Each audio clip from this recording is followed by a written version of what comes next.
మనం ప్రార్థన చేస్తాం, ఇది జరగాలి, అది అవ్వాలని.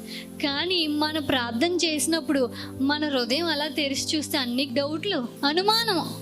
ఏంటి, ఇది చేస్తున్నాను, అసలు ఇది అవుతుందా, అసలు అవ్వే పనే ఉందా, అసలు నాకు స్వస్థత అసలు వస్తుందా, ఎంతమంది ఈ రోగంతో బాధపడలేదు, ఎంతమంది ఈ సమస్యలతో వాళ్ళందరూ బయటకు రాలేదు, నేను ఎలా వస్తాను? ప్రార్థన ఎందుకు చేస్తున్నావు మరి నువ్వు? బైబిల్లో ఉంటుంది కదా, ఏలియా కూడా మనలాంటి మనిషే, కానీ ఆయన ప్రార్థనలో ఎంత శక్తి ఉంది. వర్షం రాకుండా 3.5 సంవత్సరాలు ఆపింది ఆయన ప్రార్థన. అంత పవర్ ఉంది ఏలియా ప్రార్థనలో.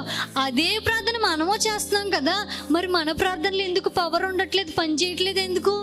విశ్వాసం లేక అన్ని డౌట్లే. లెగిస్తే డౌట్, కూర్చుంటే డౌట్, అన్ని డౌట్లే.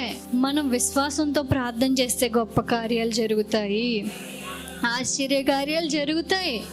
అవిశ్వాసం అనే కన్నాన్ని విశ్వాసంతో మూసివేసుకోవాలి. అప్పుడు దేవుడు ఒక మంచి అద్భుతాలు మన జీవితంలో జరిగిస్తాడు.